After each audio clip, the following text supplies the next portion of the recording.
کہ پاکستانیوں کو کس نے ڈرا رکھا ہے عدالتوں سے؟ وکلا کا بھی اس کے اندر تھوڑا سا میں کہوں گا کہ فالٹ ہے. 60% کیسز جھوٹے ہوتے ہیں. ایک وکیل کو کیسے پتہ چلتا ہے کہ یہ کیس جھوٹا ہے؟ کیا پتہ چل جاتا ہے؟ کے اندر جو ہے وہ کورٹ فی اتنی زیادہ نہیں لگتی, تو جو وکلا ہیں وہ بھی بس جسٹ پارٹی سے تھوڑی بہت ڈیٹیل لی اور کیس فائل کر دیا. شوہر ہے وہ بیوی کی اجازت کے بغیر دوسری شادی نہیں کر سکتا.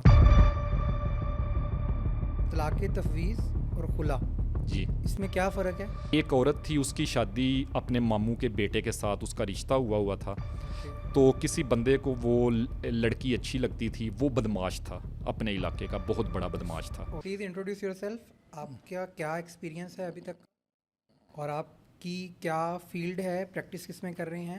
کیونکہ ہم اس میں فیملی لاء پہ بات کرنے کے لیے جا رہے ہیں, تو آپ تھوڑا سا اپنا انٹروڈکشن دے دیں. مائی سیلف جی محمد عثمان گوندل. میں 10 سال سے وکالت کر رہا ہوں. 2012 کے اندر میرا لاء ہوا, پھر میں نے LLM کیا کوئین میری یونیورسٹی آف لنڈن سے. اس کے علاوہ میں نے ڈپلومہ ان ٹیکسیشن لاء کیا, diploma in company law and practice کیا, ڈپلومہ ان انٹلیکچوئل پراپرٹی لاء کیا. یہ دوران میں نے اپنی جو انڈر گریڈس تھا اس کے دوران میں نے یہ ڈپلوماز بھی کیے, اور یہ پوسٹ گریجویٹ ڈپلوماز تھے. اس کے بعد میں نے LLM کے بعد میں نے اپنی لاء فرم عثمان حبیب لاء فرم کے نام سے اسٹیبلش کی. اس کے اندر ڈفرینٹ ایریاز ہیں کہ میرا بیسک مقصد یہ تھا کہ ہر قسم کے کلائنٹ کو under one roof all kind of legal services جو ہے وہ پرووائڈ کی جائیں. ٹھیک ہے, مین جو ہے وہ میری پریکٹس ہے کارپوریٹ کے اندر اور سول, کرمنل اور فیملی کے اندر. اس کے علاوہ ہم انٹلیکچوئل پراپرٹی کا ہمارا بڑا اچھا کام ہے, لیگل اوپینینز کا ہمارا بڑا اچھا کام ہے. ہمارے پاس کافی اوورسیز کلائنٹس آتے ہیں جو سسٹم سے, جو کہہ لیں کہ سسٹم کے تھکے ہوئے ہوتے ہیں, سسٹم کے جو تھکے ہوئے لوگ ہیں وہ ہمارے پاس آتے ہیں, یا جن لوگوں کو وکیلوں نے بہت زیادہ ستایا ہوتا ہے, جن لوگوں کے کیسز خراب کیے ہوتے ہیں, وہ میرے سٹارٹ سے کلائنٹ بننا شروع ہوئے. لیکن الحمدللہ میرے پاس جو کلائنٹ ایک دفعہ آ گیا وہ دوبارہ کسی اور کے پاس نہیں گیا. پاکستان میں اوور آل دیکھا جائے تو بہت سے فیک کیسز لوگ فائل کرتے ہیں. جی, بہت زیادہ ریشو ہے, 60% کیسز جھوٹے ہوتے ہیں. جی, تو ایک وکیل کو کیسے پتہ چلتا ہے کہ یہ کیس جھوٹا ہے؟ کیا پتہ چل جاتا ہے؟ کیونکہ مجھے یہ لگتا ہے کہ اگر آپ ایک فیلڈ میں بیٹھے ہیں تو آپ کو پتہ چل جاتا ہے کہ یہ کیس جھوٹا ہے اور یہ سچا ہے. اس کو آپ کیسے دیکھتے ہیں, اور ان کو کیسے روکا جا سکتا ہے؟ ہماری سوسائٹی میں عدالتیں بھری ہوئی ہیں لوگوں سے, اور 60% کیسز وہ ہیں جس کی وجہ سے دوسرے کیسز بھی نہیں سن پاتے ہیں جج صحیح طرح سے. جی, اس میں اگین بات آ جاتی ہے جی, لوگ سسٹم کے ساتھ پلے کرتے ہیں. سسٹم کے اندر لیکوناز تو موجود ہیں. جیسے ابھی لاہور ہائی کورٹ نے جو لاہور بلکہ پورے پنجاب کی جو ڈسٹرکٹ کورٹس ہیں, ڈسٹرکٹ جوڈیشری ہے جس میں سول کورٹس وغیرہ ہیں, سیشن کورٹس ہیں, وہاں پہ انہوں نے ایک سسٹم امپلیمنٹ کیا ہے جی. جب بھی کسی بندے نے کوئی کیس کرنا ہے تو اس کو خود ادھر کورٹ پریمیسز میں آ کے اپنا بایو میٹرک اور اپنی فوٹو لگوانی پڑے گی. لوگ اس طرح کرتے ہیں جی, جیلی کسی کے سائن کرتے ہیں, ٹھیک ہے, اور سارے کا سارا کیس پروسیڈ کر دیتے ہیں, اور جو کیس کرنے والا بندہ ہے اس بیچارے کو پتہ ہی نہیں ہوتا, اور لوگوں کے رائٹس اس طرح سے انفرنج ہو رہے ہیں. لیکن ہائی کورٹ جو سپیریئر جوڈیشری ہے, جو پنجاب گورنمنٹ ہے, وہ چونکہ چیف جسٹس کے تھرو ہی سارا کچھ کرتے ہیں, تو وہ اس طرف اب لگے ہوئے ہیں کہ ہم یہ فریولس لیٹیگیشن جو ہے اس کو منیمائز کریں, اور اس پہ کوشش جاری ہے. لیکن اس کو یہ ہے کہ جب فریولس لیٹیگیشن ہوتی ہے تو اس کے ایٹ دی اینڈ سزائیں جو ہے وہ لوگوں کو اس کے کنسیکوینسز بھگتنے چاہیے جب کوئی بندہ اس چیز میں پکڑا جائے. ایسا کوئی لاء بنایا ہے کہ اگر فیک کیس ہے, جھوٹا کیس ہے, تو عدالت میں اگر پتہ چل جاتا ہے تو اس کے اوپر کیا پینلٹی وغیرہ دینی پڑتی ہے اس کو؟ جی دیکھیں, جو کرمنل کیسز ہیں نا, جیسے آپ کہہ لیں کہ جو اینٹی ٹیررزم کا جو یہ اینٹی ٹیررزم کورٹس جو ہیں ATC وغیرہ کے تحت جو چلتی ہیں, اینٹی ٹیررزم ایکٹ اور اینٹی ٹیررزم جو کورٹس ہیں, ان میں یہ ہے کہ اس میں ایک پروویژن پڑھ رہا تھا کہ اگر کوئی بندہ جھوٹا کیس وہ کرتا ہے یا تفتیشی اس کے خلاف کوئی جھوٹا کیس بناتا ہے تو اس کو کنٹیمپٹ بھی نوٹس وغیرہ جو ہے وہ بھی ایشو کیا جا سکتا ہے اور سزا بھی دی جا سکتی ہے. تو لاء کے اندر کہیں نہ کہیں کاسٹ کا, سزا کا ایک وہ چیز موجود ہے, لیکن اس کو لوگ ایکسرسائز نہیں کرتے. فار ایگزامپل اگر آپ ڈیفیمیشن کا کیس اٹھاتے ہیں, وہ پروو ہو گیا جی یہ کیس فالس تھا, غلط تھا, تو اس کے بعد جب عدالت کا فیصلہ آ جائے گا تو 1 سال کے اندر اندر آپ جو ہے جس بندے نے آپ کے اوپر غلط کیس کیا ہے آپ اس کے خلاف جا سکتے ہیں. اور اسی طرح جو ہے کرمنل کیسز کے اندر اگر آپ جائیں تو اس کے اندر اگر آپ کے خلاف کوئی کیس کسی بندے نے غلط کر دی ہے, کوئی فار ایگزامپل کوئی کلندرا بن کے آپ کے خلاف غلط آ گیا, تو آپ اس کے خلاف بھی جا سکتے ہیں. اوکے عثمان بھائی, لیکن ابھی یہ جیسے فار ایگزامپل ادر جیورسڈکشنز ہیں, فورن جیورسڈکشنز ہیں, جیسے انگلینڈ وغیرہ ہے, یو ایس ہے, اور جو یورپین ڈیولپڈ کنٹریز ہیں, وہاں پہ یہ سسٹم ہے کہ جی اگر آپ کا کیس غلط ثابت ہو گیا تو آپ کو کاسٹ پڑے گی, اور وکلاء جو ہیں ان کی بھی انشورنس ہوتی ہے. یہاں پہ نہ کوئی انشورنس ہے, ٹھیک ہے, نہ اس طرح کا کوئی میکنزم ہے, تو اس کی وجہ سے لوگ بالکل فائدہ اٹھا رہے ہیں اور فری چل رہے ہیں, کیونکہ آپ کسی پہ 100 کیس بھی غلط کر دیں آگے سے اس کا ریئیکشن کوئی نہیں آنا. تو اس وجہ سے لوگ جو ہے وہ بڑا انکریج ہو کے تو یہ کام کر رہے ہیں. تو کیس کرنا کتنا مشکل کام ہے. اگر کسی کا کوئی مسئلہ بن گیا ہے تو اس کو کہا جاتا ہے یار اس پہ کیس کر دو, تو یہ نام سنتے ہی لوگ گھبرا جاتے ہیں. اتنا مشکل ہے یہ کیا ہے؟ درمیان میں کئی لوگ بیٹھے ہیں روکنے کے لیے, عدالت تک رسائی نہیں ہے لوگوں کی, کیا وجہ ہے؟ لوگوں کو بیسیکلی پتہ نہیں ہے. کیس کرنا بالکل ایک ڈفرینٹ اور ایک بڑا مشکل کام ہے. جی کیس کرنا ایک مشکل کام ہے. بات یہ ہے کہ اگر آپ نے کیس کرنا ہے اور اس کے ریزلٹس لینے ہیں تو پھر وہ مشکل کام ہے. اگر آپ نے فائل کرنا اتنا مشکل نہیں ہے. کچھ کیسز ایسے ہیں جس میں کورٹ فی زیادہ لگتی ہے, اس میں بندے کو تھوڑا سا یہ خدشہ ہوتا ہے جی میرا کو 15-20 ہزار روپیہ لگ جائے گا کورٹ فی کے اوپر ہی, ٹھیک ہے, 15,000 تک میکسیمم کورٹ فی ہے سول کیسز کے اندر. تو اگر آپ فائلنگ کاسٹ وغیرہ دیکھتے ہیں تو وہ 20,000 تک چیز چلی جاتی ہے, 25,000 تک بھی چلی جاتی ہے. تو ان کیسز میں لوگ جو ہے وہ تھوڑا سا سوچ سمجھ کے کرتے ہیں. اور جن کیسز کے اندر جیسے فیملی کیسز ہیں ان میں کورٹ فی کا اس طرح سے کانسیپٹ نہیں ہے, کوئی 15-20 روپے کی ٹکٹ لگتی ہے یا وکالت نامے پہ 100 کی ٹکٹ لگ گئی, تو اس میں لوگ بڑے جو ہے نا وہ جلدی لیٹیگیشن کی طرف جاتے ہیں, ٹھیک ہے. تو اس وجہ سے کیس ہیں جس میں آسانی ہے, یہ جو فیملی کیسز جو ہیں ان کے اندر تھوڑی سی آسانی ہے. جی ان کو مشکل بنانا چاہیے. ان کے اندر جو ہے وہ کورٹ فی اتنی زیادہ نہیں لگتی, تو جو وکلاء ہیں وہ بھی بس جسٹ پارٹی سے تھوڑی بہت ڈیٹیل لی اور کیس فائل کر دیا. زیادہ تر کیسز اس طرح کے ہوتے ہیں جو بالکل اینڈ تک نہیں جاتے, جو جسٹ کسی کو ہراس کرنے کے لیے, کسی کو پریشرائز کرنے کے لیے کیے جاتے ہیں. وہ ایک وقت میں کیے جاتے ہیں, نوٹس وغیرہ کروائے, اس کے بعد اگلا بندے کو تھوڑا سا وہ بلیک میل ہوا, بیک فٹ پہ چلا گیا, وہ کمپرومائز پہ آ گیا. کچھ لیٹیگیشن کافی زیادہ جو ہے نا وہ اس طرح کی ہے, ٹھیک ہے. لیکن جن کیسز میں آپ نے ریزلٹس لینے ہیں وہ کیس فائل کرنا بڑا مشکل ہے, جس کے اندر میں آپ کو اگر ایک چھوٹی سی اگزامپل دوں, لاسٹ منتھ میں نے ایک کارپوریٹ اینٹی ہے, ایک کمپنی, اس کا ایک کیس فائل کرنا تھا. ایک لاہور کا بہت بڑا مطلب نا برانڈ ہے, برانڈ نے ایک اور برانڈ کے مالک کے خلاف وہ کیس کرنا تھا. اس کے اندر اب جو ہے وہ ہمیں کیس فائلنگ سے پہلے جو ڈاکومنٹس وغیرہ کلائنٹ کے پاس تھے ان کو ان آرڈر لانے کے لیے ساری کیس کی کمپلائنسز کے کیس چھوٹی چھوٹی چیزوں پہ اڑ بھی جاتے ہیں, ٹھیک ہے, ڈسمس بھی ہو جاتے ہیں. اس چیز سے بچنے کے لیے 1 مہینہ ہم نے ڈے ٹو نائٹ کام کیا ہے اور پھر ہم نے وہ کیس فائل کیا. لیکن اب ہمیں امید ہے کہ وہ کیس انشاءاللہ تعالی ہم ون کریں گے. لیکن وہ اگین بات یہ ہے کہ depends upon the nature of case, کہ کیس کی نیچر کیا ہے. تو اس حساب سے پھر آپ وکیل جو ہے وہ کیس تیار کرے گا, وکیل اس کی تیاری کرے گا, اس پہ ٹائم بھی اتنا ہی زیادہ ہوگا, اس میں پارٹیز کے سٹیکس بھی اتنے زیادہ ہوں گے, اس میں فی بھی اس کی اتنی ہی زیادہ ہوگی. اب ایز کمپیئر ٹو دس کسی اور کیس پہ آتے ہیں, لائک ایک خلا کا کیس ہے, اس میں جسٹ ہم نے کلائنٹ سے پوچھنا ہے, پہلے اپنی سیٹسفیکشن کرنی ہے, جی آپ اس پہ خلا کی طرف جانا چاہتی ہیں, کیوں جانا چاہتی ہیں, جو گراؤنڈ یا ریزن وہ دیں گی. ڈیٹ آف سپریشن جو ان کی آپس میں میاں بیوی کی ہوئی ہے, جب وہ ادھر یہی لکھتے ہیں کہ 3 ویئرنگ کلاس کے اندر وہ مجھے نکال دیا گیا, تو وہ لیکن اکارڈنگ ٹو لا جو بھی گراؤنڈ ہم نے لینا ہو وہ ہم کلائنٹ سے پورا اپنی سیٹسفیکشن کرتے ہیں, اس کو لکھتے ہیں اور وہ کیس جا کے ہم فائل کر دیتے ہیں, ٹھیک ہے. اس میں بہت زیادہ ہمارا ٹائم نہیں لگتا. لیکن اگر اس کے ساتھ ہمارا ریکوری آف ڈوری آرٹیکلز کا جو سامان جہیز کے کیسز آتے ہیں وہ کوئی کیس ہے, تو اس میں پھر میں کلائنٹ کو یہی ایڈوائز کرتا ہوں, جی آپ اپنے ڈوری آرٹیکلز کی ساری رسیدیں لے کے آئیں, جتنی آپ ارینج کر سکتے ہیں.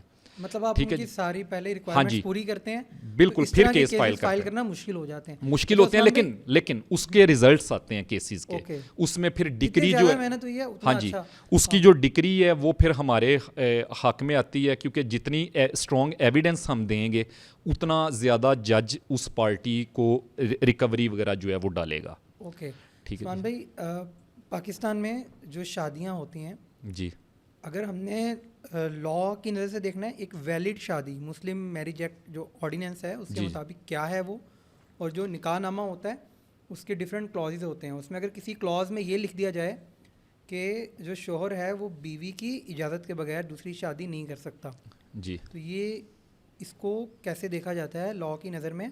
اگر وہ کر لیتا ہے تو کیا آپ اس پر کیا ٹیک ہے آپ کا؟ بیسیکلی نکاح نامے کے اندر جہاں تک میری انفارمیشن ہے، ایک کالم تو ہے کہ اس کے اندر یہ پابندی لگائی جا سکتی ہے جی، شوہر جو ہے وہ بیوی کی اجازت کے بغیر شادی نہیں کرے گا. اور اس کے اوپر لا بھی ہے، مسلم فیملی لا آرڈیننس 1961 کا ایک سیکشن ہے، آئی تھنک 6 ہے یا 567 ہے، جو گیمی کے وہ نام سے اس کی ہیڈنگ ہے.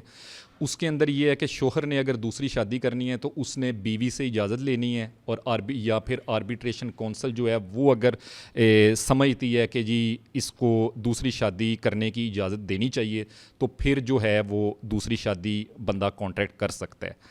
لیکن اگر اس چیز کی خلاف ورزی ہوتی ہے کہ اگر نکاح نامے کے اندر لکھا ہوا ہے اور آربیٹریشن کونسل سے بھی اجازت نہیں لی تو پھر اس کے خلاف قید بھی ہے اور جرمانہ بھی ہے.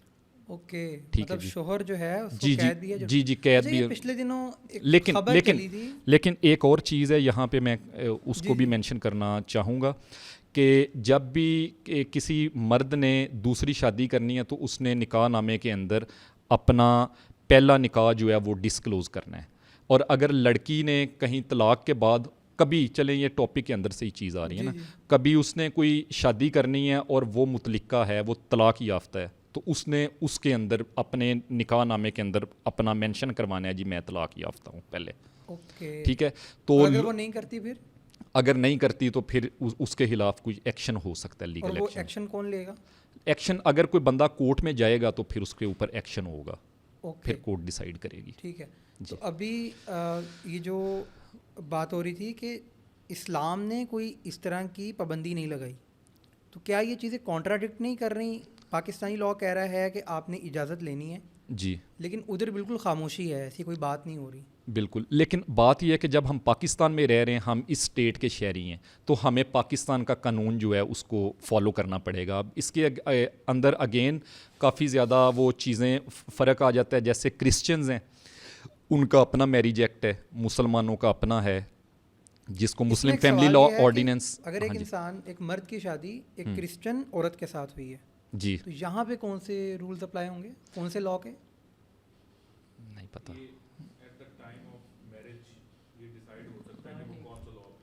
ہاں جی، at the time of marriage یہ چیز ڈیسائیڈ ہو سکتی ہے کہ کون سا لا لگے گا، کرسچن یا مسلم. لیکن جہاں تک میری اس بارے میں انفارمیشن ہے کہ ایک مسلمان جو ہے وہ اہل کتاب کے ساتھ شادی کر سکتا ہے. جیسے آپ یہ ارطغرل ڈرامے میں بھی دیکھتے ہیں، صلاح الدین میں بھی دیکھتے ہیں جی، وہ جو ہمارے کنکرز جو ہمارے یہ تھے جیسے ارطغرل وغیرہ اور یہ کنگ وغیرہ تھے، ان لوگوں نے مختلف شہزادیوں سے وہ شادیاں وغیرہ کیں.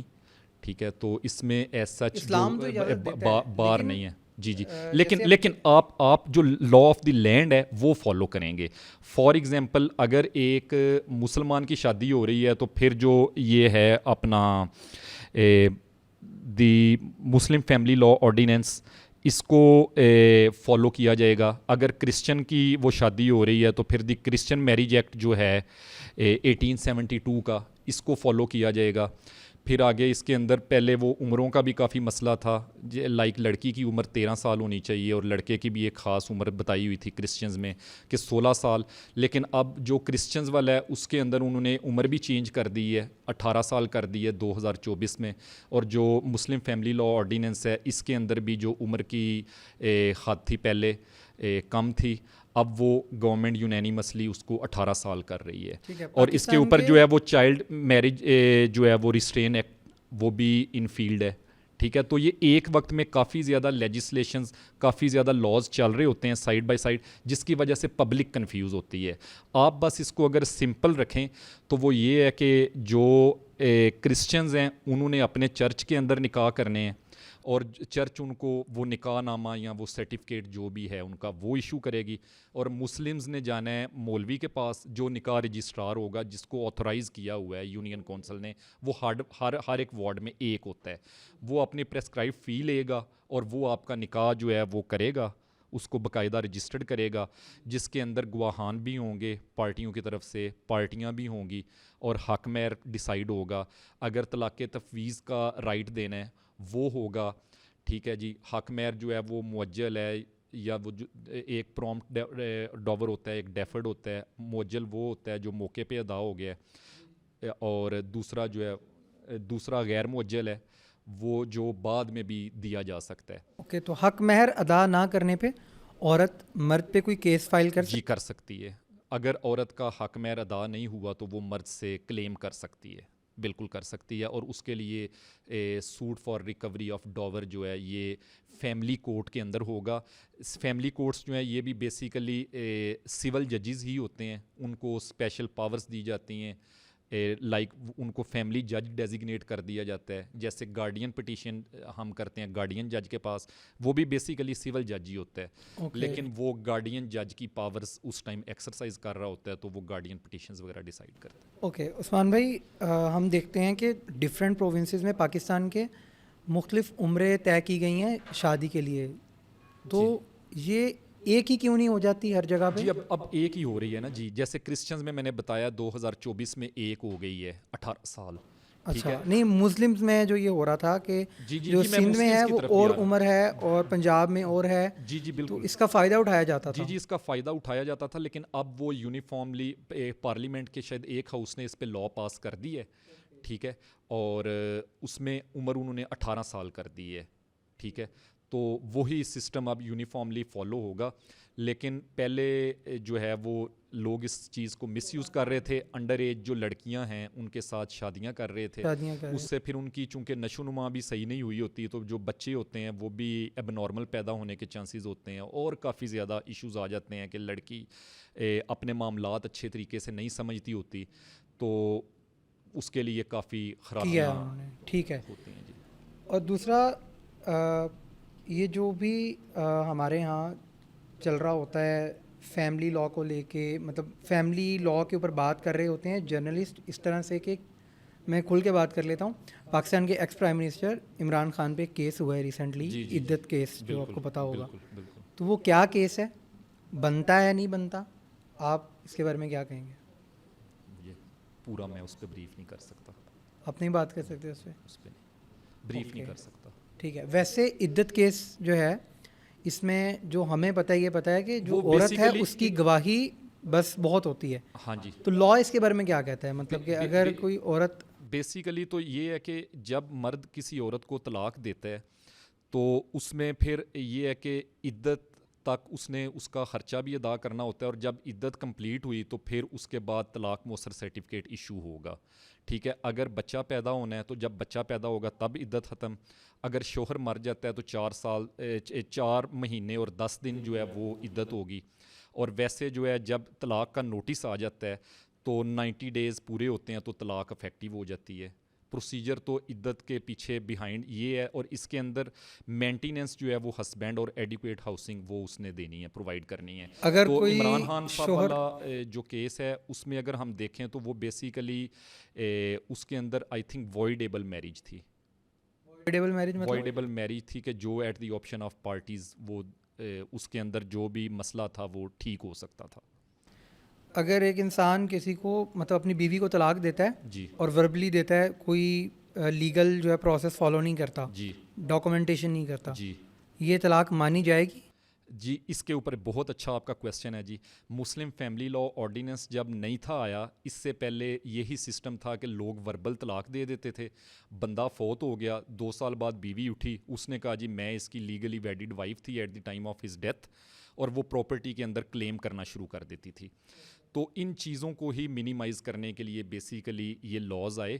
لیکن جب لا آ گیا ہے, پھر لا کے اندر ایک پریسکرائبڈ پروسیجر ہے, وہ آپ نے فالو کرنا ہے کہ جب بھی آپ نے طلاق, کسی مسلم نے کسی اپنی بیوی کو طلاق دینی ہے, تو اس نے طلاق کا ایک نوٹس تیار کروا کے وہ بیوی کو اوریجنل نوٹس اور اس کی ایک photo copy concerned union council میں بھیجنی ہے. اب کنسرنڈ یونین کونسل وہ ہوگی جس کی جورسڈکشن میں بیوی اس ٹائم رہ رہی ہے.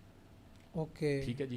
یا پھر اگر آپ کو بیوی کے ساتھ آپ کا رابطہ ہی نہیں ہے, تو پھر جہاں پہ لاسٹ اس نے ریزائڈ کیا ہے اور آپ کے پاس اس کا نالج یا انفارمیشن ہے, آپ وہاں بھی کر سکتے ہیں.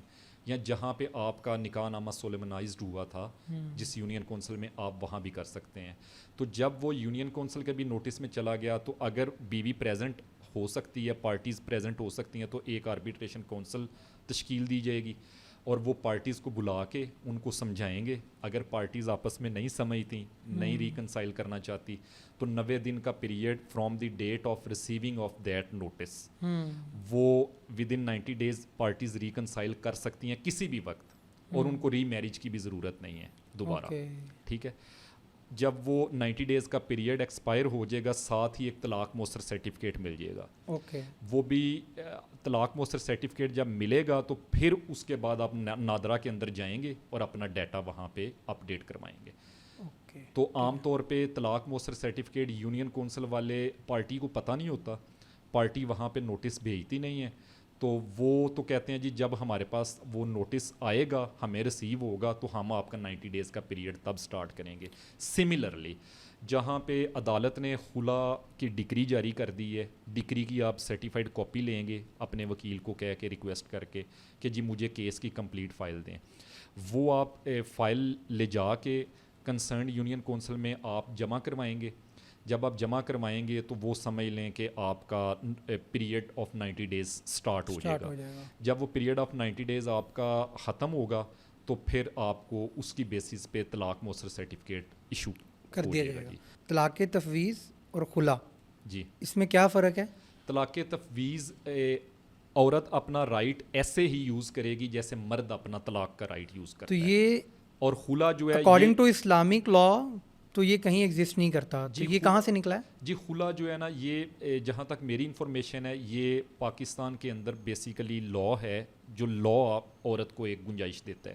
جیسے کہ ہم نے تو وکیل ہیں, مسلم فیملی لا آرڈیننس پڑھا ہے, اس کے اندر باقاعدہ اس کا ذکر کیا ہوا. خلا تو ہے, لیکن طلاق تفویض کی میں بات کر رہا ہوں کہ یہ کہاں پہ ہے. طلاق تفویض جو ہے یہ نکاح نامے کا جو یہ بھی basically I think Muslim family law ordinance یا فیملی کورٹ ایکٹ جو ہے نا 1964 کا, اس کے اندر ایک اسکیجول 8 ہے.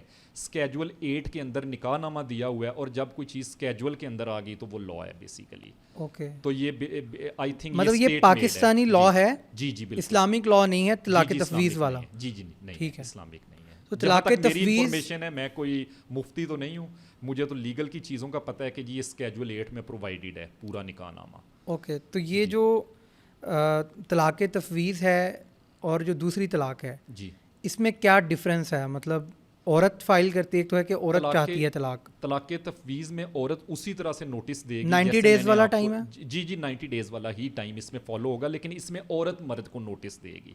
اوکے, اس میں یہ تھا کہ مرد عورت کو نوٹس دے گا. ٹھیک ہے, فرق ان دونوں کے اندر صرف یہ فرق ہے. خلا جو ہے وہ عورت جو ہے وہ کورٹ میں جا کے ایز اے میٹر آف اپنا رائٹ وہاں پہ وہ سوٹ فائل کر کے لے گی. ایک اس کے علاوہ ہے other dissolution of marriage act ہے, بہت پرانا ہے جی, اس کے اندر بھی کچھ چیزیں دی ہوئی ہیں. ان چیزوں کے اوپر جو ہے وہ بھی پارٹی جا کے اپنا وہ dissolution of marriage through court بھی کروا سکتی ہے. جیسے کہ فار ایگزامپل اگر کوئی ہسبینڈ اس طرح سے ہے کہ وہ 2 سال سے مینٹیننس نہیں دے رہا, یا پھر وہ 7 ایئر سے ان نون ہے, یا پھر وہ کوئی کنوکٹ ہے لائک ان ٹریسیبل ہے, یا اس کو کہتا ہے جی آپ اس کو تنگ کرتا ہے کہ تم امورل لائف گزارو تو پھر وہ ڈیزولوشن آف میرج ادھر بھی جا کے کلیم کی جا سکتی ہے. پاکستان میں اس کی کوئی ریشو ہے؟ یہ مطلب یہ کتنے پرسنٹ ہے طلاق تفویض جو ہے؟ کیونکہ دوسری ڈائیورس کا ریٹ تو خاصا ہے. کیا دونوں کو شامل کر کے ریٹ بتایا جاتا ہے یا پھر یہ طلاق تفویض کے کیسز بھی اتنے ہیں کہ ان کو ہم کاؤنٹ کر سکیں؟ طلاق تفویض جو ہے یہ میں نے جہاں تک اپنے کیریئر میں دیکھا ہے، میں نے تو اس کو 100 میں سے بھی 0.5 اگر آپ اس کو کہیں تو وہ میں نے اتنے کیسز دیکھے ہیں کہ ہر 200 کیسز اگر ہمارے پاس آئے ہیں تو اس میں شاید کوئی ایک کیس اس طرح کا ہو جس میں طلاق تفویض ہے. اس کی ایک وجہ یہ بھی تو ہو سکتی ہے کہ شاید ابھی اتنا پتہ نہیں ہے لوگوں کو، کیونکہ میں نے بھی یہ پہلی بار سنا ہے کہ عورت کو طلاق کا حق ہے پاکستان میں. ہاں جی، بیسیکلی ہماری جو ہے وہ میل ڈومینیٹنگ سوسائٹی ہے، تو اس وجہ سے شاید چیزیں ابھی اس طرف نہیں گئی ہیں. عورتوں کو ابھی اتنا زیادہ نہیں پتہ اپنے ان معاملات کا کہ ہمارے پاس یہ رائٹ بھی ہے، اور وہ پھر آنر آف فیملی کی وجہ سے بھی وہ چپ کر جاتی ہیں. اور ویسے بھی اللہ تعالیٰ نے مرد کو جو ہے وہ سرپرست اعلیٰ بنایا ہے، تو اس وجہ سے عورتیں زیادہ اس طرف نہیں جاتی. آئی تھنک اس کا ایک ریزن فیملی پریشر بھی ہے، اور پھر وہ نکاح جب ہوتا ہے ایکسپرٹ تو ہوتی نہیں ہے، وہ بس ان کا اتنا ہی کام ہوتا ہے جی مولوی صاحب آئے جی آپ کو فلاں بندے کے ساتھ اس حق مہر کے عوض یہ نکاح قبول ہے، اور وہ بڑا شرما کے کہہ دیتی ہیں جی قبول ہے. وہ پھر دوسری دفعہ پوچھتے ہیں، تیسری دفعہ پوچھتے ہیں، وہ قبول ہے قبول ہے قبول ہے کر کے اپنے سگنیچر کر کے، اور وہ بیچاری فارغ ہو جاتی ہیں. اور فارغ تو خیر نہیں ہوتی. خیر ایک کسٹڈی اور گارڈین شپ، جی ان دونوں میں کیا فرق ہے؟ جی، اور کسٹڈی کے لیے ہمیشہ ماں کو ہی کیوں چنا جاتا ہے؟ ایسا لاء میں ہے یا جج فیصلہ کرتا ہے اس ٹائم پہ؟ جی. اور میں نے یہ پڑھا تھا کہ 7 سال کی عمر تک لڑکا جو ہے وہ رہے گا والدہ کے پاس رہے گا، اس کے بعد وہ چینج کر سکتا ہے، وہ اپنے فادر کے پاس جا سکتا ہے.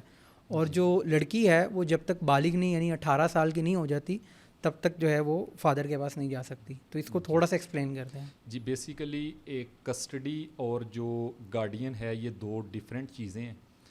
گارڈین جو ہے وہ اپنا اس کی کوئی 3-4 اقسام ہیں. ایک نیچرل گارڈین ہے، جیسے فادر یا مدر جو ہے وہ نیچرل گارڈین ہے. ایک ڈی جورے گارڈین ہے جس کو کورٹ اپوائنٹ کرتی ہے. ایک ڈیفیکٹو گارڈین ہے کہ کوئی ایسا بندہ جو سمجھتا ہے جی میں مائنر کی اچھی دیکھ بھال کر سکتا ہوں، اس کو بھی کیا جا سکتا ہے.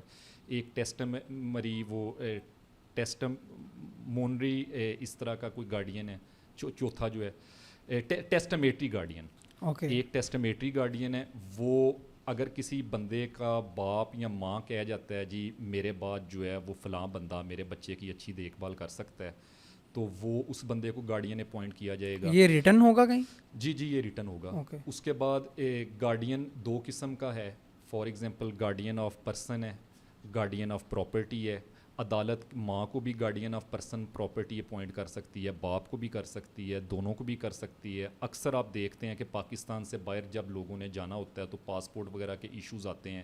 وہاں پہ اگر عدالت نے ماں کو گارڈین اپوائنٹ کیا ہوا ہے تو وہ ماں کورٹ کے اندر اپلیکیشن دے گی، اپروول لے گی، پھر وہ نادرا جائیں گے ڈاکومنٹس وغیرہ سارے. تو نادرا وہاں پہ جب کورٹ کی پرمیشن ہوگی تو وہ والد کے بغیر ویسے پاسپورٹ نہیں بناتے لیکن وہ بنا دیں گے. تو عدالت کے اندر ماں جو ہے اس کو شورٹی بھی جمع کروانی پڑتی ہے، یا جس بندے نے گارڈین بننا ہے جس کو عدالت گارڈین بناتی ہے اس سے شورٹی بھی عدالت لے سکتی ہے. یہ تو خاصا مشکل لگ رہا ہے جی ایک ایسے انسان کے لیے کہ جس کا پہلے باپ ہی نہیں ہے.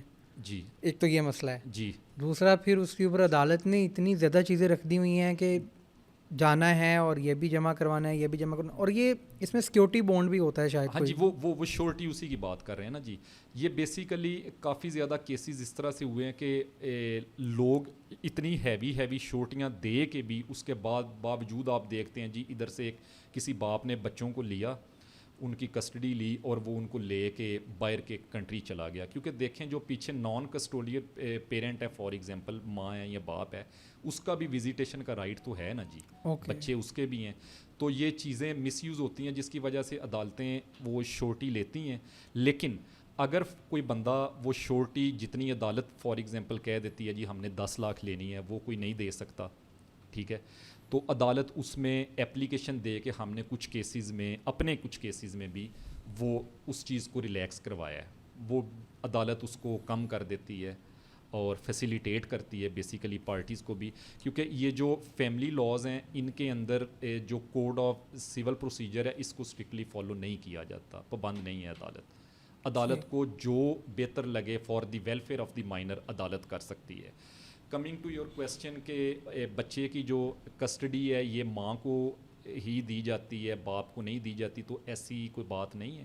اوکے ٹھیک ہے جی, circumstances of every case are different. اگر عدالت سمجھتی ہے کہ welfare of the minor lies with the father تو فادر کو کسٹڈی ملے گی.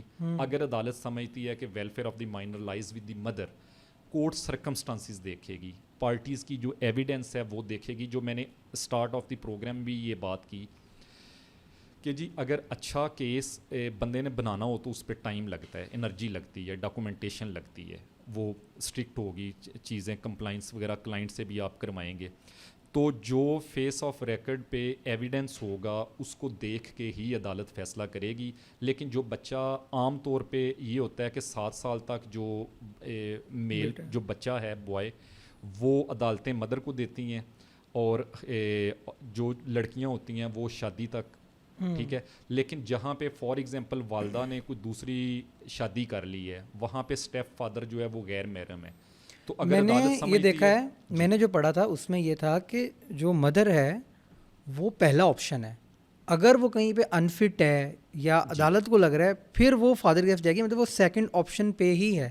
لیکن پاکستانی لائرز جو ہیں وہ بہت سے فادرز کو یہ دلاسے دیتے ہیں یا وہ کہتے ہیں کہ ہم آپ کو بچے لے دیں گے. اور اس بنیاد پہ بھی بہت سے لوگ, میں نے ایک ڈاکومنٹری دیکھی تھی اس میں یہ کہہ رہے ہیں کہ بہت سے لوگ جو ہیں وہ اپنے بچوں سے محروم بھی ہو جاتے ہیں, اور ساتھ میں وہ اس ہوپ پہ ہوتے ہیں کہ شاید یہ فلاں وکیل جو ہے یہ ہمارا کام کر دے گا. تو لاء کے مطابق پہلا حق ماں کو ہی ہے, میں نے جہاں تک پڑھا. جی بالکل پہلا حق ماں کو ہے, لیکن یہ again depends upon the lawyer.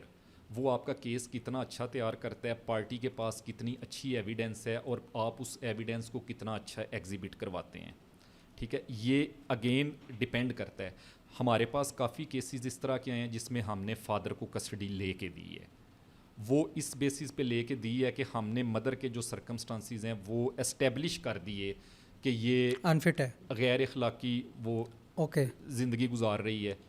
ٹھیک ہے جی, یہ بچے کی ویلفیئر اس کے ساتھ بہتر لائی نہیں کرتی, والد کی حیثیت بڑی اچھی ہے, اس کے گھر کا ماحول بڑا اچھا ہے, وہ اس بچوں کی نشو نما جو بہتر ہے وہ والد کر سکتا ہے. مدر کے سرکمسٹانسز یا اس کے گھر کے حالات یا وہ چیزیں اس طرح سے نہیں ہیں کہ welfare of the minor lies with the mother, تو عدالت نے وہ بچے بھی ہمارے کلائنٹس کو دیے ہیں. اس کے علاوہ جب بچہ 7 سال کا ہوتا ہے تو عدالت ایک انٹیلیجنس پریفرنس بھی لے سکتی ہے, جو کہ اکثر کیسز میں عدالت لیتی ہے. اس میں بچے جب ماں نے کیس کیا, بچے وزیٹیشن مسلسل فادر کے ساتھ کر رہے ہیں, وہ ان کے لیے گفٹس وغیرہ لے کے جا رہے ہیں. ٹھیک ہے, بچوں کو پیار کرتے ہیں, فیسیلیٹیٹ کرتے ہیں, مینٹیننس باپ دے رہا ہے. ٹھیک ہے, اور اپنے وزیٹیشن رائٹس پہ باقاعدہ ٹھیک طریقے سے اچھے طریقے سے آ رہا ہے, اس کی اٹینڈنس وغیرہ چیزیں ساری لگی ہوئی ہیں.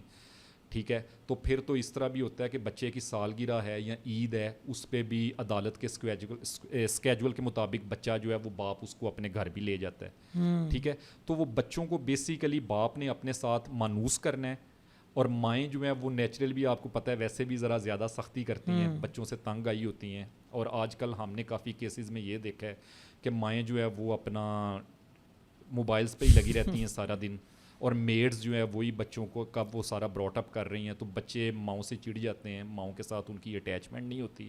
باپ لے کے جاتا ہے چھٹی والے دن, ٹھیک ہے, اور وہ ان کو پورا ٹائم دیتا ہے. لمیٹڈ ٹائم چاہیے ہوتا ہے نا باپ کو, لائک اس نے مہینے میں ملنا ہی 2 دن ہے, تو وہ پھر 2 دن ایکسکلوسیو ٹائم نکالے گا, آئس کریم کھلا کے لائے گا, بچے کو آؤٹنگ کروائے گا, اس کے ساتھ فزیکل ایکٹیویٹیز اچھی کرے گا, بچے کو ویڈیو گیمز گفٹ چیزیں لے کے دے گا.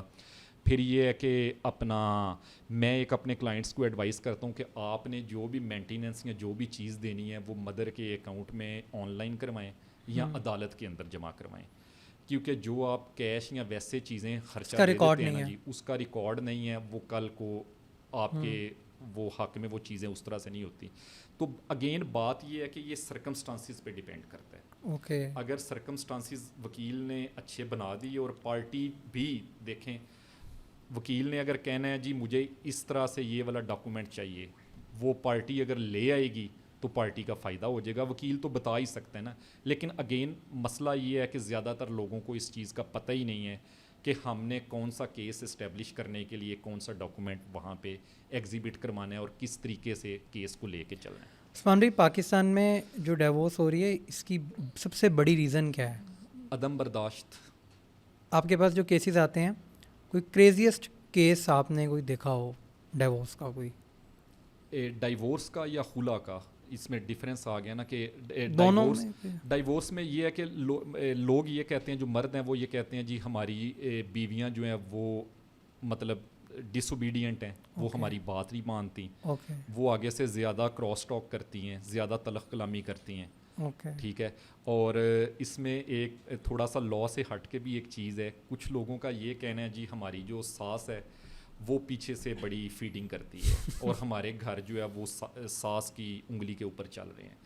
تو اور یہ ریزن ہے ڈیورس فائل کرنے کی. یہ ریزن ہے کہ مرد جو ہے وہ بیویوں کو طلاق دے دیتے ہیں اس وجہ سے بھی کہ یہ بالکل ہماری بات نہیں مانتی، یہ میکے سے انسٹرکشنز لیتی ہیں اور ادھر سے ہی وہ چیزیں ساری چل رہی ہیں. اور جو لڑکیاں ہیں وہ کہتی ہیں جی ہمیں لڑکے جو ہے وہ باقاعدہ ٹائم نہیں دیتے، مینٹیننس ہمیں باقاعدہ پرووائڈ نہیں کرتے، ہمارے حقوق کا خیال نہیں رکھتے. ٹھیک ہے. اور ہمارے جو ہے وہ بچوں کو باقاعدہ ٹائم نہیں دیتے، ان کا براٹ اپ صحیح نہیں ہو رہا. ٹھیک ہے. تو زیادہ تر جو میں نے خلا دیکھا ہے وہ میں نے جو ورکنگ لیڈیز ہیں نا وہ سمجھتی ہیں جی ہم اپنے بوجھ اور چیزیں ہم خود اٹھا سکتی ہیں، اور ان کو تھوڑا سا یہ بھی پتہ ہوتا ہے کہ جی مینٹین کرنا جو بچے کو ہے یہ primary responsibility of the father ہے. تو وہ بڑی جلدی وہ والا سٹیپ لے جاتی ہیں. لیکن جب وہ سٹیپ لے جاتی ہیں تو عدالت نے تو پھر بھی سرکمسٹانسز بڑی مشکل سے اسٹیبلش ہوتے ہیں. عدالت نے تو پھر بھی وہ ایک لمیٹڈ ہی خرچہ لگانا ہے نا. پھر وہ خرچہ مہینے کا ہوتا ہے بچے کا، اور ان کا اگر سپریشن ہے تو مطلب پھر بھی 1,00,000-1,50,000 روپیہ خرچہ ہوتا ہے. ملتا ہے ادھر سے کوئی 25-30 ہزار. وہ پھر گزارا نہیں ہوتا. پھر وہ چیختی ہیں، پھر بیچ میں وہ میڈیٹرز کو ڈالنے کی کوشش کرتی ہیں. لیکن میرا ایک بلیو ہے کہ شیشہ جو ہے نا اس کو ٹوٹے ہوئے شیشے کو دوبارہ جوڑ کے اس میں جھانک کے دیکھنے کا وہ مزہ نہیں ہے جو شیشہ ٹوٹے ہی نہ. مطلب کہ ڈیورس دینے کے بعد یا سپریشن کے بعد کیسز کر کے بیوی جب دوبارہ گھر آئے گی نا، پھر میاں بیوی کے ریلیشنز کارڈیل نہیں رہتے، وہ بات ایٹ لیسٹ نہیں رہ جاتی. اور کئی دفعہ بیویاں جو ہے وہ اپنی دوستوں کے پیچھے لگ جاتی ہیں، ان سے ایڈوائسز لیتی ہیں اور وہ اپنا کیسز فائل کر لیتی ہیں. لیکن پھر اگین میں جو سب سے اس کے اندر کروشل بات بتانے والی ہے وہ یہ ہے کہ میاں بیوی کی آپس میں لڑائی تو ہوتی ہے لیکن سب سے زیادہ جو افیکٹ ہوتے ہیں وہ بچے ہوتے ہیں. تو آئی تھنک دونوں سائڈ سے کوشش ہو کے بچوں کو سامنے رکھ کے ان کے مستقبل کو سامنے رکھ کے چھوٹی موٹی قربانی دینی چاہیے. اگر برداشت مرد اور عورت کے اندر نہ ہو تو میرے خیال سے پاکستان میں آج رات تک ایک بھی شادی قائم نہ رہے. ٹھیک ہے جی. تو یہ برداشت یہ چیز ضرور ہونی چاہیے. اور پھر جو خاص طور پہ ارینج میریجز ہوتی ہیں ان کا ایک پلس پوائنٹ یہ ہے کہ ان میں فیملیز والے جو بڑے ہوتے ہیں، ایلڈرز ہوتے ہیں، ان کا مسلسل ایک چیک ہوتا ہے، وہ سمجھاتے رہتے ہیں، ان کا ایک ڈر ہوتا ہے، ایک پریشر ہوتا ہے. اس کی وجہ سے بھی بندہ یہ انتہائی آخری سٹیپ لینے سے بندہ کتراتا ہے. کوئی کیس سنانا چاہیں اگر عثمان بھائی آپ؟ کس سلسلے میں؟ کوئی طلاق کا یا پھر کوئی خلا کا؟ عجیب سا کیس ہو کوئی جو آپ کو بہت عجیب لگا ہو؟ عجیب کیس تو میں اس کو نہیں کہوں گا لیکن میں اس کو میموریبل کیس کہوں گا. میرا لائف کا جو فرسٹ کیس تھا جب میں نے وکالت سٹارٹ کی. آپ کو پتہ ہے کہ جب بھی آپ وکالت سٹارٹ کرتے ہیں تو پہلے دن آپ کے پاس کوئی بھی کلائنٹ نہیں آتا.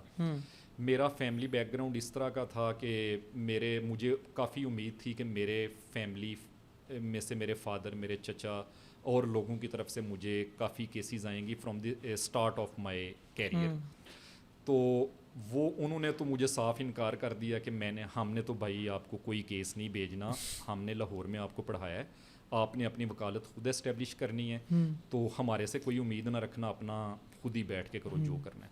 تو میں نے وکالت سٹارٹ کی، اپنی لا فرم اسٹیبلش کی. پہلے دن میں اور میرا ایک منشی بیٹھ کے تو سیف سینٹر میں میرا آفس ہے, وہاں پہ میں نے دروازہ کھول دینا, وہاں سے وکیلوں نے کلائنٹس نے گزرنا, میں نے بڑی حسرت سے ان کو دیکھنا کہ جی اپنا میری طرف بھی کوئی آئے. تو کبھی کبھی 5ویں 6 دن 10ویں دن مہینے بعد کسی وکیل نے اندر آ جانا.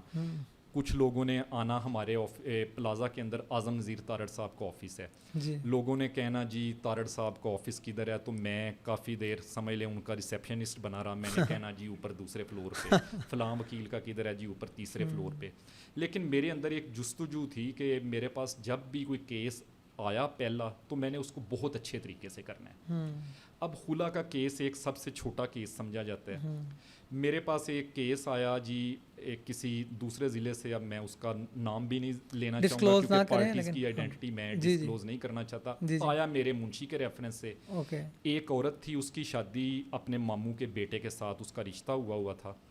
تو کسی بندے کو وہ لڑکی اچھی لگتی تھی, وہ بدماش تھا, اپنے علاقے کا بہت بڑا بدماش تھا.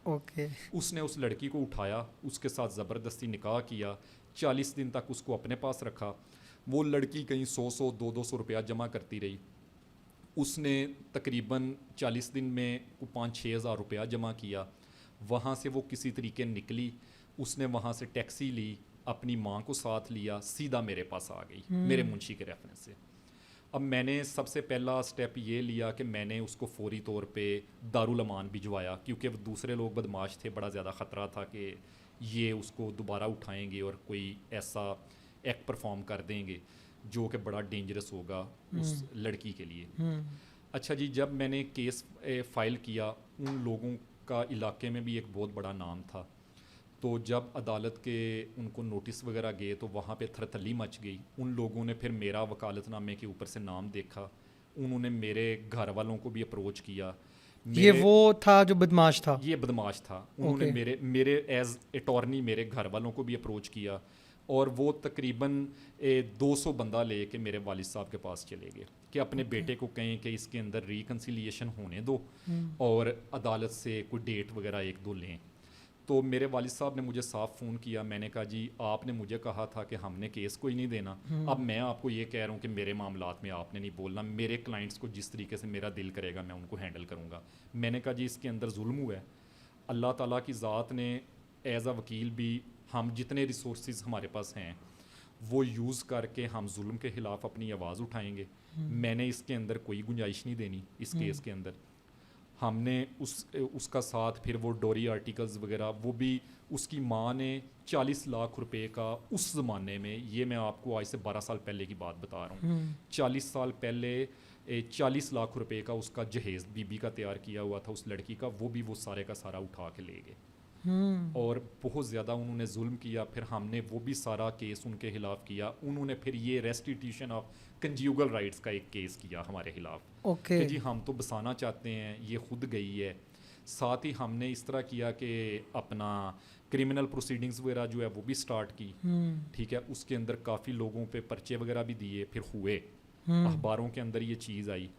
اخباروں کے اندر جب یہ چیز آئی تو پھر ان کے خلاف پرچہ وغیرہ بھی ہوا. پھر ان کے اندر ان کو فائنلی وہاں پہ پھر کرمنل کا کیس اس ڈسٹرکٹ کے اندر ایک اور وکیل صاحب نے پروسیڈ کیا اور پھر ان کو پروسیکیوٹ وغیرہ بھی کروایا. پھر یہاں سے جب خلا ہو گیا, پھر اس بی بی کی جو ماں ہے نا, فیس تو مجھے سچی بات ہے ملی کوئی نہ اس طرح سے, اور میں نے اپنے پاس سے پیسے لگائے. اس کی ماں آئی اور اس نے مجھے نا بہت زیادہ دعائیں دیں کہ اللہ تعالیٰ تمہیں بہت زیادہ کامیاب کرے, اور اس نے میرے لیے 2 بیٹوں کی دعا کی. تب وہ پوری ہو گئی. اللہ تعالیٰ, میری تب شادی بھی ہوئی. اللہ تعالیٰ نے پھر مجھے الحمدللہ 2 نہیں 3 بیٹے دیے.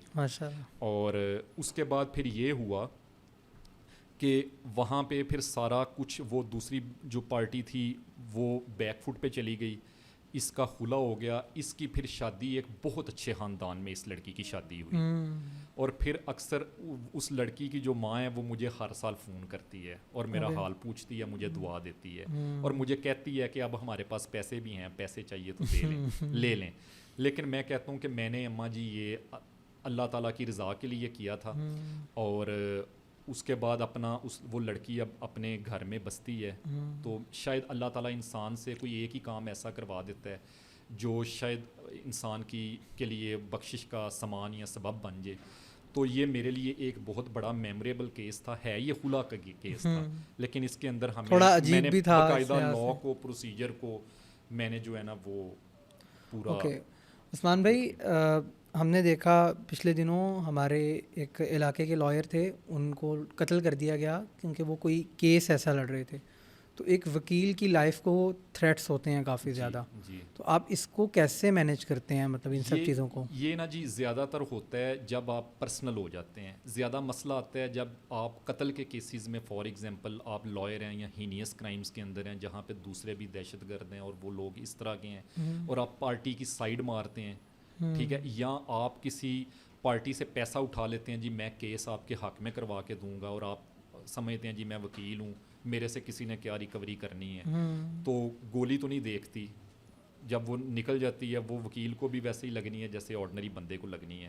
تو جب آپ پرسنل ہو جاتے ہیں تو پھر یہ ایشوز ہوتے ہیں. اچھا وکیل جو بھی ہے, ہم نے اپنے استادوں سے بھی یہی چیز سیکھی ہے, کلائنٹ کے ساتھ جو کنورسیشن کرنی ہے اس کو اپنے آفس کے اندر اپنے کمرے میں بلائیں, چاہے ہارڈن سے ہارڈن کرمنل بھی ہے, وہاں پہ اس سے بات کریں, یا پھر اگر آپ نے اس سے کوئی بات کرنی ہے تو احاطہ عدالت کے اندر کرنی ہے. اس کے ساتھ آپ نے سفر نہیں کرنا, اس سے کوئی مس کمٹمنٹ نہیں کرنی, ٹھیک ہے, اس کو بالکل آپ نے کسی قسم کی کوئی خرابی نہیں کرنی. کسی بندے کے ساتھ آپ نے وکالت کی حد تک آپ رہیں, آپ مکمل اسسٹ کریں. جو اچھے کرمنلز بھی ہیں نا جی, وہ بھی اچھے وکیلوں کو جو پرسنل نہیں ہوتے ان کو اپریشیٹ کرتے ہیں بجائے اس کے کہ کوئی بندہ ان کو قتل کرے.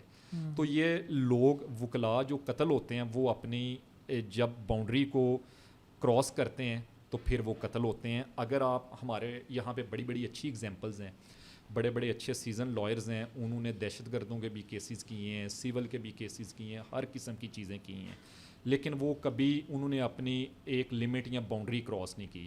جیسے اکثر وکیل آپ دیکھتے ہیں وہ تھانوں میں چلے جاتے ہیں, وکیل کا تھانے میں کوئی کام نہیں ہے. ہماری ایک گریس ہے, ہم لائرز ہیں, ہمارا کام یہ ہے کہ پارٹی کا جو بھی رائٹ اس کو لے کے دینا ہے وہ تھرو کورٹ لے کے دیں.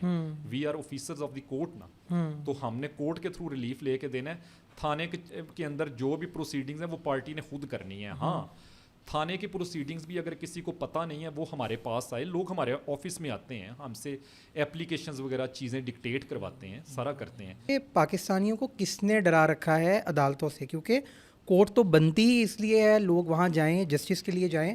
کیا جسٹس سسٹم ٹھیک نہیں ہے, لوگوں کو انصاف نہیں ملتا, یا لائرز نے ڈرا رکھا ہے؟ آپ اس کے بارے میں کیا کہتے ہیں؟ پاکستان کا جو لیگل سسٹم ہے یہ اس ٹائم آپ مختلف اگر اعداد و شمار دیکھیں تو اس میں ہم کافی نیچے جا چکے ہیں, لیکن بات یہ ہے کہ لاز موجود ہیں. وکلا کا بھی اس کے اندر تھوڑا سا میں کہوں گا کہ فالٹ ہے, اور اگر آپ کی پراپر ریمیڈی بنتی ہے اور آپ کا لائر اچھا ہے, لائر آپ کا ٹھیک ہے, تو وہ آپ کو اتنے اچھے طریقے سے گائیڈ کرے گا کہ آپ سمجھیں گے کہ یہ عدالتیں جو ہیں یہ اور ججز جو ہے یہ ہمارے ساتھ ان کا بڑا فرینڈلی ایٹیچیوڈ ہے, اور عدالتیں بہت اچھی اور پیاری جگہ ہے. جیسا کہ میں اگر آپ کو اپنا ایکسپیرینس بتاؤں کہ میرے جب بھی کلائنٹس خاص طور پہ سول کورٹس میں آتے ہیں یا جو فیملی کلائنٹس آتے ہیں فیملی کورٹس میں, ہم ان کو بڑے اچھے طریقے سے ٹریٹ کرتے ہیں. ہم سب سے پہلے جج کے پاس ان کا ٹائم رکھواتے ہیں, پھر ان کو وہاں پہ لا کے پیش کرتے ہیں, اور ہم ان کو اسی تاریخ پہ بلاتے ہیں جس تاریخ پہ ان کی ضرورت ہے. جب وکیل کا ایٹیچیوڈ کلائنٹ کو ایکوموڈیٹ کرنے والا ہوگا تو پھر کلائنٹ کا سسٹم کے اندر ایک کانفیڈنس بڑھے گا. اور سیکنڈلی یہ ہے کہ جو فریویلس لٹیگیشن ہے اس کو ڈسکریج ہائی کورٹ بھی اب کر رہی ہے کافی حد تک. ہائی کورٹ روز جو ہے وہ نئے رولز, نئے ایس او پیز وغیرہ جو ہے وہ جاری کر رہی ہے, جس کے اندر فالس لٹیگیشن جو ہے اس کو ڈسکریج کیا جائے. تو جو پروفیشنل لیٹیگینٹس ہیں ان کو تو چیزوں کا پتہ ہوتا ہے, سسٹم کے پیچتاؤں کا پتہ ہوتا ہے, تو وہ جینون لیٹیگینٹ کے لیے جو ہے وہ پرابلم ہوتی ہے, ٹھیک ہے. تو اس وجہ سے سسٹم جو ہے اس کے اندر اگر آپ کا, میں سمجھتا ہوں وکیل اچھا ہے جو آپ کو گائیڈ اچھے طریقے سے کرے, تو پھر آئی تھنک آپ کے لیے کسی قسم کا کوئی پرابلم نہیں ہے.